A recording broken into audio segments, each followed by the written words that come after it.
अब देखें, अगर मेरा जी हाथ जो है ये आपके मुंह पर लग जाए मुझसे बगैर पूछे, तो आप जो है मुझसे झगड़ा कर लें और आप एफआईआर करवा लें। टेबल टांगों के बगैर खड़ा नहीं हो सकता। बिल्कुल इसी तरह अगर आपको अपने अंदर किसी चीज़ का यकीन पैदा करना है तो आपको उसके लिए कुछ रेफरेंसेस चाहिए होंगे। देखें, जब भी हम बात करते हैं मुस्बत सोचने की, तो हमारे दिमाग में एकदम से ये ख्याल आता है कि ये पता नहीं कौन सी साइंस है, पता नहीं जो मुस्बत सोचना है वो एक नामुमकिन सी चीज़ लगती है। और जब भी लोग ये बात करते हैं कि हमें बहुत बुरे ख्यालात आते हैं, हमें मनफी ख्यालात आते हैं, तो उनका ये कहना होता है कि हमारा जो दिमाग है वो हमारे बस में नहीं है। तो सबसे जो पहली बात है वो ये है कि आप ये समझें कि जो आपका दिमाग है वो एक आर्गन की तरह है। अब देखें, जिस तरह मैं अपने हाथ को, बाजू को हिला रहा हूँ, अपने हर बॉडी आर्गन को हिला सकता हूँ, यानी उसको कंट्रोल कर सकता हूँ, तो बिल्कुल सेम इसी तरह से आप अपने दिमाग को कंट्रोल कर सकते हैं। अब एक बड़ी ज़बरदस्त एग्जांपल है। अब देखें, अगर मेरा जी हाथ जो है ये आपके मुंह पर लग जाए मुझसे बगैर पूछे, तो आप जो है मुझसे झगड़ा कर लें और आप एफआईआर करवा लें, और जब जज साहब मुझे बुलाएं तो मैं बोलूं कि ये जो मेरा हाथ है ये तो मेरे कंट्रोल में ही नहीं है, तो क्या आप मानेंगे? क्या जज साहब मानेंगे?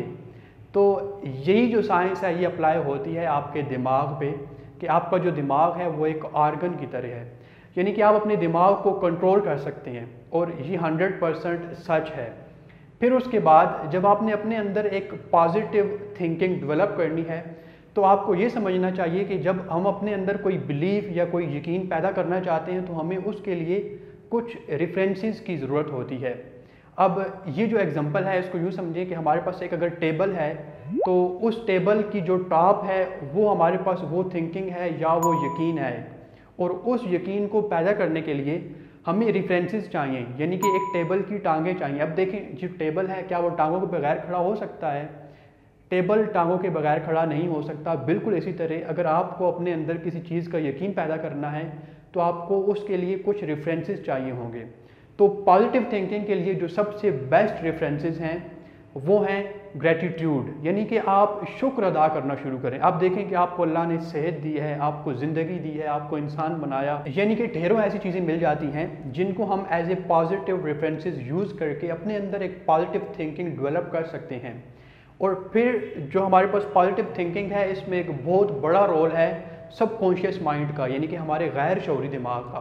अब देखें, जो हमारा गैर शऊरी दिमाग है वो हमारे शऊरी दिमाग की जो चीज़ें हैं उन्हीं को पिक करता है। यानी कि इसका क्या मतलब है कि अगर हम वो काम जो हम शऊरी तौर पर अंजाम देते हैं, अगर हम उन कामों को कंट्रोल करना शुरू कर दें, तो क्या होगा कि जो हमारा गैर शऊरी दिमाग है वो भी कंट्रोल होना शुरू हो जाएगा। तो क्योंकि गैर शऊरी दिमाग जो है वो तो खुद काम वो कुछ भी नहीं करता, वो क्या करता है कि जो काम शऊरी दिमाग ने किया है उसी को उठाएगा और आपको दिखाना शुरू कर देगा फ्लैशबैक्स में, यानी कि आपके दिमाग में वो चीज़ चलना शुरू हो जाएगी। मिसाल के तौर पर आप जो कंटेंट कंज्यूम करते हैं, आप जो फिल्म्स देखते हैं, जो नेटफ्लिक्स देखते हैं, फेसबुक, ट्विटर, यूट्यूब, जो भी चीज़ें आप देखते हैं, तो आप देखेंगे कि आपके दिमाग में अक्सर उसी से रिलेटेड जो थिंकिंग्स हैं वो डेवलप होना शुरू हो जाती हैं। अब ये कमाल है आपके गैर शऊरी दिमाग का।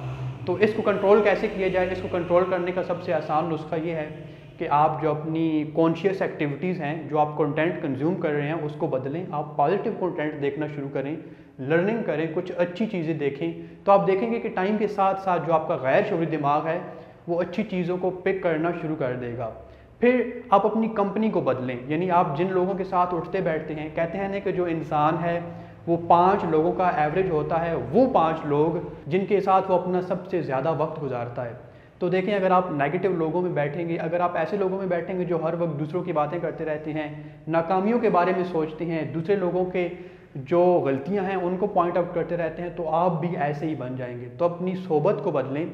फिर कुछ किताबें पढ़ें। जो बुक्स रीडिंग है वो एक बहुत ज़बरदस्त एंड पावरफुल सोर्स है इमोशनल कोशेंट और आपका जो इंटेलेक्चुअल कोशेंट है उसको इम्प्रूव करने के लिए। तो बुक रीडिंग एक बहुत ज़बरदस्त एक्टिविटी है अपनी जो थिंकिंग्स हैं उनको पॉजिटिव बनाने के लिए। फिर जो हमारे यहाँ सबसे कॉमन प्रॉब्लम है कि हम क्या करते हैं कि जब रात को सो रहे होते हैं अपने बेड पे, तो साथ में मोबाइल फ़ोन यूज़ कर रहे होते हैं, और जैसे ही हम अपनी जो नींद की तरफ जाते हैं तो एकदम से स्क्रीन को साथ रखा और सो गए। यानी कि अब हमारे दिमाग के टॉप पे जो चीज़ है वो वाली है जो रात को हमने सोने से पहले देखी थी। तो अब जैसे ही हम सुबह उठेंगे तो हमारे दिमाग में वही चीज़ें रिपीट होना शुरू हो जाएंगी। तो अब देखें, आप अपने बेड पे कभी भी मोबाइल फ़ोन ना लेके जाएं। आप इस एक्टिविटी को प्रैक्टिस करें और आप देखेंगे कि विद इन 1 वीक आपका जो दिमाग है उसमें बहुत ज़्यादा इम्प्रूवमेंट आनी शुरू हो जाएगी। आपकी जो थिंकिंग्स हैं, आपकी जो सोचें हैं, वो बेहतर होना शुरू हो जाएंगी। यानी कि अगर आप अपने बेड पे मोबाइल फ़ोन इस्तेमाल करना छोड़ दें। And the most powerful factor is why factor. अब देखें, जो वाई फैक्टर है ये आपकी जो मनफी ख्यालात हैं उनको रोकने में, उनको कम करने में बहुत बड़ा रोल अदा कर सकता है। इसको आप कैसे यूज़ करेंगे कि आपके दिमाग में जैसे ही कोई नेगेटिव ख्याल आया तो आप उसे बोलोगे वाई, यानी आप अपने आप से क्वेश्चन करोगे कि आप ऐसा क्यों सोच रहे हो। आप अपने दिमाग से क्वेश्चन करोगे कि why are you thinking so. तो ऐसा करते करते क्या होगा कि जब आप ये एक्टिविटी दोहराना शुरू कर देंगे तो आप देखेंगे कि आपके दिमाग में जो मनफी ख्याल आते हैं उनकी रेशो कम होना शुरू हो जाएगी। There are more things that we can discuss on positive thinking development. अब के लिए इतना ही है। अल्लाह हाफिज़। Thank you for watching our video. Watch another one. We have very interesting content that can help you to grow in your life. Subscribe for more interesting videos and don't forget to press the bell icon.